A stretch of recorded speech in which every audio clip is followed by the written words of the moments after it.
జటాధరం పాండురంగం శూలహస్తం కృపానిధిం సర్వరోగహరం దేవం దత్తాత్రేయమహం భజే. జై గురుదత్త. దత్తబంధులకు సాదర స్వాగతం. దిగంబర దిగంబర శ్రీపాద వల్లభ దిగంబర దిగంబర దిగంబర అవధూత చింతన దిగంబర. జై గురుదేవ దత్త. దత్త దిగంబర. దత్తబంధులకు సాదర స్వాగతం. నేను మీ ఓరిగంటి కార్తీక్ శర్మ. ఈరోజు మనకు ఒక చక్కటి ప్రశ్న వచ్చింది. స్వామి, బయటికి వెళుతున్నాము, బాగుంది, కానీ నా ఒంటి నుంచి కొద్దిగా దుర్వాసన వస్తున్నది, ఏం చెయ్యాలి, ఎందుకు వస్తున్నది? ఒక్కొక్కసారి ఏ విధంగా వస్తుంది అంటే నీచు వాసన, అంటే చేప నుంచి వచ్చే వాసన ఉంటుంది చూసారా, అలాంటి వాసన వస్తుంది స్వామి, ఎందుకు అని అడిగారు. చక్కటి ప్రశ్న స్వామి. అంటే అది రావడానికి వివిధ కారణాలు ఉంటాయి స్వామి. మనకు తెలిసిన వాళ్ళు కానీ, మనకి దగ్గరి వాళ్ళైనా సరే, మనకు డబ్బులు ఇచ్చేవాళ్ళు కానీ, మరి ఇంకొకరు కానీ, మరి ఇంకొకరు మన మాట మీరు వాళ్ళ మాట వినాలని కానీ, ఏదన్నా చిన్న ప్రయోగం చేసినప్పుడు కానీ, లేదంటే మిమ్మల్ని వశీకరణం అంటే మిమ్మల్ని అదుపులో పెట్టుకోవాలి, మీరు వారి మాట జవదాటకుండా ఉండాలి అన్నప్పుడు ఇలాంటివి చేస్తుంటారు. దీనికి తిప్పికొట్టాలంటే ఏంటి పరిహారం స్వామి అంటే, మనకు అష్టమి వచ్చినది, ఈ శనివారం రోజున అష్టమి వచ్చింది.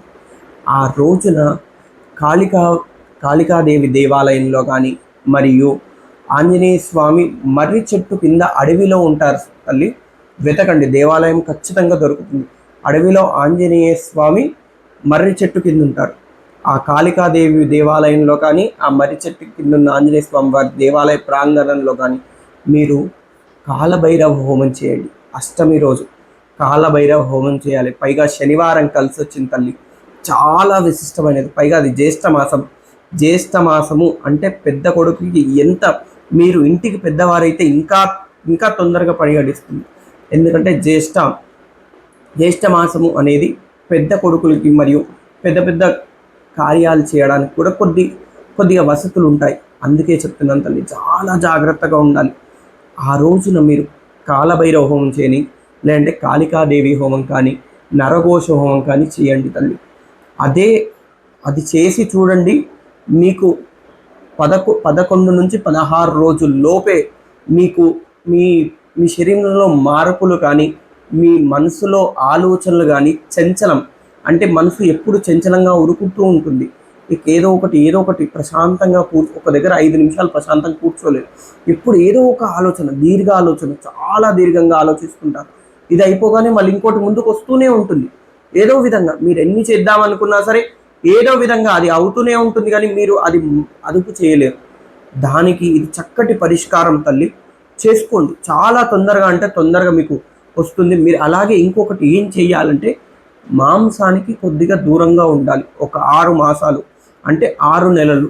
ఎందుకు మాంసానికి దూరంగా ఉండాలి అంటే, మాంసానికి దూరంగా ఉండడం వల్ల మనసు, మనం చేసే ప్రయత్నం, తంత్రము, మంత్రము ఏదైనా సరే, మాంసం తినకుండా మనం ఒక మంత్రం చెప్తే దానికి ప్రాణం వస్తుంది. మాంసం తిన్న తర్వాత చెప్తే రాదా స్వామి అంటే రాదు, ఖచ్చితంగా రాదు. ఎందుకు రాదు అన్నప్పుడు, నీ మనసు నిశ్చలంగా ఉండి నీ వాక్ శుద్ధి అయినప్పుడే ఆ యొక్క మంత్రాన్ని పఠించినప్పుడు ఆ మంత్రానికి ప్రాణం వస్తుంది తల్లి.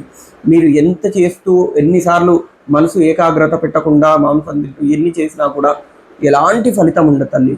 అందుకే చెప్తున్నాను, జాగ్రత్తగా 6 మాసాలు అది ఉంచేసి ఈ అష్టమి రోజు చేసుకోండి. మీకు తప్పక 11 నుంచి 16 రోజుల్లోపే మీరు ఏంటి అనేది మీకు తెలిసిపోతుంది తల్లి.